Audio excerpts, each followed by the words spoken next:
14வது ஆடவர் ஹாக்கி இளையோர் உலகக்கோப்பை போட்டிக்கான லட்சணையை முதலமைச்சர் மு.க.ஸ்டாலின் தற்போது வெளியிட்டிருக்கிறார்.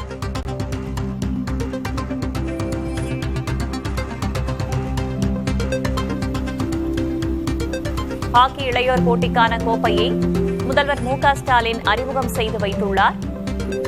தமிழ்நாட்டு விளையாட்டு மேம்பாட்டு ஆணையம், ஹாக்கி இந்தியா இணைந்து ஆடவர் ஹாக்கி இளையோர் உலகக்கோப்பை போட்டியை நடத்துகின்றன.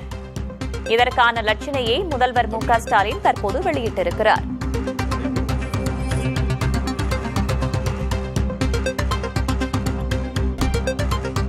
அறிமுகப்படுத்தி சிறப்பித்துள்ள மாண்புமிகு தமிழ்நாடு முதலமைச்சர் அவர்களுக்கு தமிழ்நாடு விளையாட்டு மேம்பாட்டு ஆணையத்தின் சார்பில் நன்றியினை தெரிவித்துக் கொள்கிறேன்.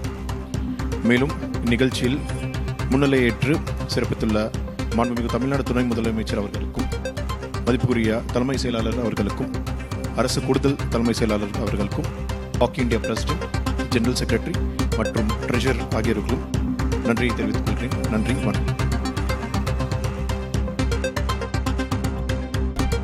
14வது ஆடவர் ஹாக்கி இளையோர் உலகக்கோப்பை போட்டிக்கான லட்சணையை முதல்வர் மு.க.ஸ்டாலின் வெளியிட்டிருக்கிறார்.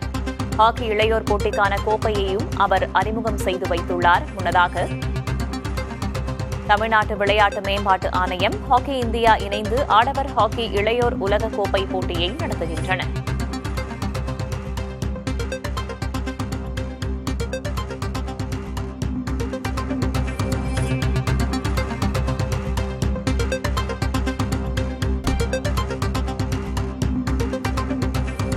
தமிழ்நாடு விளையாட்டு மேம்பாட்டு ஆணையம், ஹாக்கி இந்தியா இணைந்து ஆடவர் ஹாக்கி இளையோர் உலகக்கோப்பையை நடத்தவுள்ளன. இதற்கான காங்கேயன் லட்சணையை முதலமைச்சர் மு.க.ஸ்டாலின் வெளியிட்டிருக்கிறார். மேலும் வெற்றி கோப்பையையும் அவர் அறிமுகம் செய்து வைத்துள்ளார்.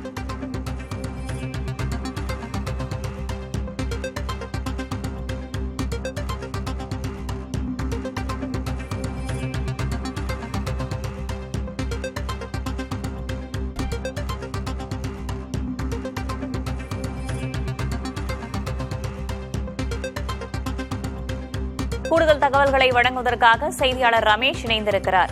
ரமேஷ், ஹாக்கி போட்டிக்கான வெற்றி கோப்பையை முதல்வர் அறிமுகம் செய்திருக்கும் நிலையில் ஆடவர் ஹாக்கி இளையோர் உலகக்கோப்பை எப்போது நடைபெற இருக்கிறது? கூடுதல் விவரம். சென்னை தலைமைச் செயலகத்தில் பல்வேறு நிகழ்ச்சிகளில் பங்கேற்பதற்காக முதலமைச்சர் தற்போது தலைமைச் செயலகம் வந்திருக்கிறார். தமிழ்நாடு விளையாட்டு மேம்பாட்டு ஆணையம் மற்றும் ஹாக்கி இந்தியா இணைந்து நடத்தும் 14வது ஆடவர் ஹாக்கி இளையோர் உலகக்கோப்பை போட்டிக்கான வெற்றி கோப்பையினை முதலமைச்சர் தற்போது அறிமுகப்படுத்துகிறார். தற்போது உதயநிதி ஸ்டாலின், விளையாட்டுத்துறை அமைச்சரும் மற்றும் துணை முதலமைச்சராக கூடிய உதயநிதி ஸ்டாலின் உடன் இருக்கிறார். தொடர்ச்சியாக முதலமைச்சர் மருத்துவ மற்றும் மக்கள் நல்வாழ்வுத்துறை சார்பில் 23 கோடி ரூபாய் செலவில் தரை மற்றும் 4 தளங்கள் கொண்ட புதிய மருத்துவ கட்டடம் கட்டப்பட்டு கூடுதல் படுக்கை வசதிகளுடன் மேம்படுத்தப்பட்ட திருச்செங்கோடு அரசு மருத்துவமனையை காணொலி காட்சி வாயிலாக தொடங்கி வைக்கிறார்.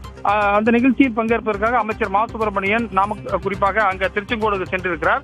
அது மட்டும் இல்லாமல் இதன் தொடர்ச்சியாக முதலமைச்சர் இந்து சமய அறநிலைத்துறை சார்பில் திருக்கோயில்கள் சார்பில் நடத்தப்படும் அர்ச்சகர், ஓதுவார், தவில் மற்றும் நாதஸ்வரம் புதிய பிரபந்த பாடசாலை மற்றும் வேத ஆகம பாடசாலை ஆகிய 18 பயிற்சி பள்ளிகளில் தற்போது நீங்கள் பார்க்கலாம், முதலமைச்சர் காணொலி காட்சி வாயிலாக இந்த திருச்செங்கோடு மருத்துவமனை 23 கோடி ரூபாய் செலவில் கட்டப்பட்டுள்ள தரைத்தளத்துடன் கூடிய 4 தளங்கள் கொண்ட புதிய மருத்துவ கட்டடம் தற்போது முதலமைச்சர் காணொலி காட்சி வாயிலாக திறந்து வைத்திருக்கிறார். இந்த நிகழ்ச்சியில் பங்கேற்பதற்காக நேற்று இரவே மா. சுப்பிரமணியன் நாமக்கல் மாவட்டம் திருச்செங்கோடு சென்றிருந்திருக்கிறார். அந்த திருச்செங்கோடு தொகுதி எம்எல்ஏ கொங்கு ஈஸ்வரன் உள்ளிட்டோரும் இதில் பங்கேற்றிருப்பதை நீங்கள் பார்க்க முடியும். தொடர்ச்சியாக முதலமைச்சர் தொழில் மற்றும் முதலீட்டு ஊக்குவிப்புத்துறை சார்பாக பாத்தீங்கன்னா வேலூரில் 32 கோடி ரூபாய் செலவில் 600 தகவல் தொழில்நுட்ப வல்லுநர்களுக்கு புதிய வேலை வாய்ப்புகளை உருவாக்கும் வகையில் அமைக்கப்பட்டுள்ள வேலூர் மினி டைட்டில் பூங்காவினையும் முதலமைச்சர் திறந்து வைக்கிறார்.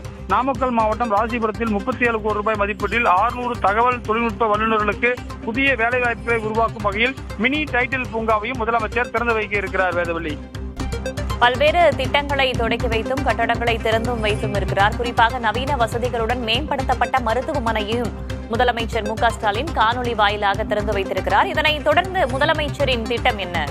நிச்சயமாக முதலமைச்சர் தொடர்ச்சியாக பல்வேறு அரசு கோப்புகளில் கையெழுத்திட இன்றைக்கு 4 துறைகளுக்கு காணொலி காட்சி மற்றும் நேரடியில் பங்கேற்றிருக்க அந்த துறை சார்ந்த அமைச்சர்கள், குறிப்பாக இந்து சமய அறநிலையத்துறை அமைச்சர் சேகர் பாபு, அதே போல மருத்துவத்துறை அமைச்சர் அங்க மா. சுப்பிரமணியன், இங்கே வந்து தொழில்துறை அமைச்சர் TRB ராஜா உள்ளிட்டோரும் பங்கேற்றிருக்கிறார்கள். அதாவது டைட்டில் பூங்கா என்பது சென்னை போன்ற பெருநகரங்களில் மட்டும் இல்லாமல் 3 டயர் 4 டயர் என்று சொல்லக்கூடிய வேலூர், நாமக்கல் போன்ற பகுதியில், ஏன்னா நிறைய பேர் இங்கே வந்து இருக்கிறதால இங்க வந்து சென்னையை வந்து நோக்கி வர வேண்டிய சூழல் இருக்குது. அந்த பகுதியுடைய நகரங்கள் வளர்ச்சிக்காக இது போன்ற மினி டைட்டில் பூங்கா என்ற ஒரு திட்டத்தை தமிழக அரசு கொண்டு வந்து பல்வேறு சிறிய சிறிய நகரங்கள், சேலம், திருச்சி உள்ளிட்ட பல்வேறு நகரங்களிலும் இந்த திட்டத்தை செயல்படுத்தி வருகிறது. வேதவள்ளி, விரிவான தகவல்களுக்கு நன்றி ரமேஷ்.